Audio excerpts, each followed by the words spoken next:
आज जिधर को नजर करते हैं उधर हर इंसान दुखी है। क्या? हर इंसान दुखी है।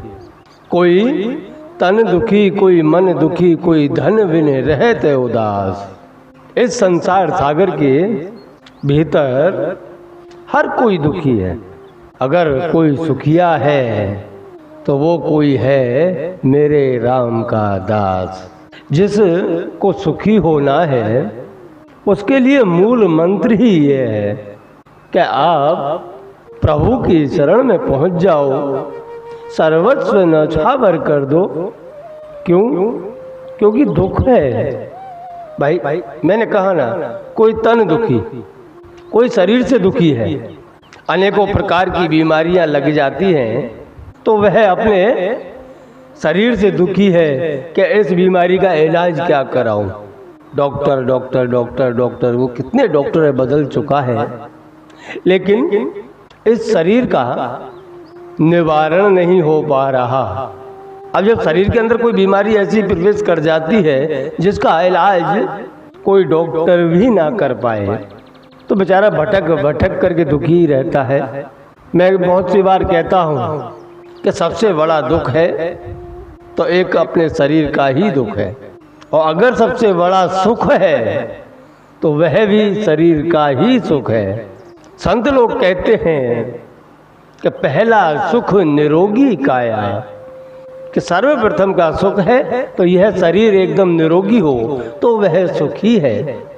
अगर सबसे बड़ा दुख है तो इस शरीर के अंदर कोई रोग प्रवेश कर जाए, उसका इलाज ना हो पाए तो वह सबसे बड़ा दुखी है।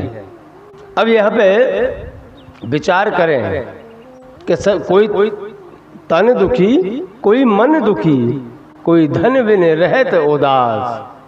अब किसी को तो मन से ही दुखी है, भगवान का उसके पास में दिया हुआ सब कुछ है फिर भी वो मन से दुखी है। सारे बच्चे लोग ऐसा नहीं करते, बच्चे ऐसे नहीं चलते, घरवाली कहा नहीं मानती, वो ऐसे ही दुखी है। और किसी के पास में धन नहीं है तो धन के लिए दुखी है। तो इस संसार सागर के जीवन में, उधेड़ बुन में हम इतना खो गए हैं कि सत्य का मार्ग नहीं मिल पा रहा है।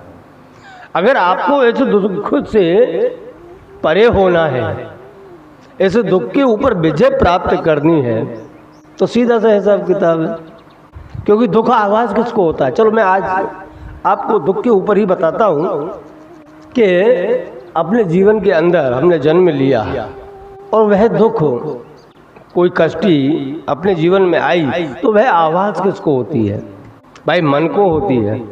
हर कोई कह सकता है भाई दुख को आवाज कौन करता है? कि मन। और मन तो भैया गधेड़ा है, उसको तो हमेशा अच्छा अच्छा चाहिए। उसको कंफर्ट नहीं है तो दुखी है, कंफर्ट है तो सुखी है। अब इस मन के ऊपर हम विजय कैसे प्राप्त करें? क्योंकि जिसने मन को जीत लिया है वह सबसे ज्यादा सुखी है। और नहीं तो ये सुख और दुख का जोड़ा है, ये तो आता जाता रहता है। जैसे मौसम बदलता रहता है उसी प्रकार सुख और दुख की चक्की चलती रहती है। लेकिन उसके ऊपर विजय कैसे प्राप्त करें, आज आप इसको जान लो। अगर आप इसको जान लोगे और जो जीवन के अंदर उतार भी लिया ना, तो आपसे बड़ा सुखी कोई नहीं है। क्योंकि मन के ऊपर विजय ऐसे ही प्राप्त नहीं हो जाती कि चलो कोई स्विच है और स्विच को दबा दे तो मन के ऊपर विजय प्राप्त हो जाएगी, ऐसा नहीं है। मन के ऊपर विजय प्राप्त करने के लिए अभ्यास करना पड़ता है, वर्षों तक अभ्यास चलता है, तब जाकर के आपके मन के ऊपर विजय प्राप्त होती है।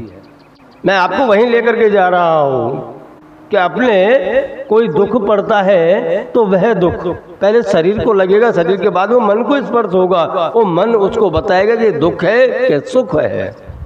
गीता जी के अंदर भगवान श्री कृष्ण कहते हैं कि मात्राए स्पर्शास्ते कौन्ते शीतोष्ण सुख दुग्धा आगमा पायनो अनित्यम स्थिति छत्स्व भारता। कहे जीव तू स्थिति प्रज्ञ बन। यह सुख और दुख की घड़ी तो आती रहती है, जाती रहती है। जैसे मौसम बदलता है उसी प्रकार ये सुख और दुख बदलते रहते हैं। इसको अगर हम पहचानने जाएं तो एक छोटा सा उदाहरण के तौर पर ले लीजिए आप कि सर्दियों का समय है, शाम के 5 बजे हुए हैं और आप किसी बगीचे के अंदर जाकर के बैठो, मंद मंद पवन चल रही है और उस पवन के झोंके में, पवन के साथ में फूलों की मंद मंद सुगंध आ रही है और आप उस बेंच के ऊपर बैठे हुए हो, तो आपका कैसा रिजल्ट होगा वहाँ पता है आपको? आवाज कैसा होगा? ओहो, स्वर्ग है तो यही है। कितनी मीठी मीठी सुगंधित पवन चल रही है। अगर सुख का आवाज करना है, स्वर्ग का आवाज करना है तो यहाँ आकर के बैठना चाहिए। सर्दियों का समय, और सर्दियों में तो थोड़ी थोड़ी धूप भी निकलती है और वह धूप शरीर को लगती है तो बड़ी प्रिय लगती है, तो मन उसको आवाज करता है कि स्वर्ग है तो यहीं पर है। उसके बाद समय वही रखिए आप 5 बजे का, लेकिन मौसम बदल दीजिए। वो सर्दियों का मौसम था, अब गर्मियों का मौसम ले लीजिए और बेंच भी वही है, बगीचा भी वही है, समय भी वही है। आप वहाँ जाकर के बैठोगे और बैठने के बाद में जब आपको गरम गरम हवा लगेगी, पवन लगेगी ना, कभी इधर से लगती है कभी इधर से लगती है, आप तिल मिला जाते हो गर्मी में, क्योंकि गर्म हवा तो भाई जलाएगी ना शरीर को।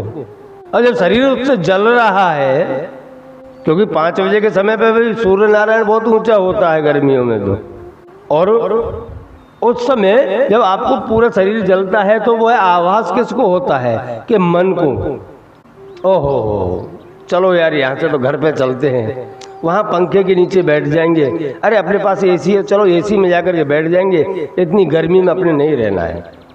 वह आवाज किसको हुआ? मन को। क्योंकि बस इतना ही कहना चाहता हूँ भैया, जो भी सुख और दुख जीवन में आते हैं उसका आभास मन ही करता है। अगर उस मन के ऊपर हमारी विजय प्राप्त हो चुकी है तो हम जिस घड़ी में, जिस क्षण में, जिस समय पर जीना चाहते हैं उस क्षण में हम सुख का आभास कर सकते हैं।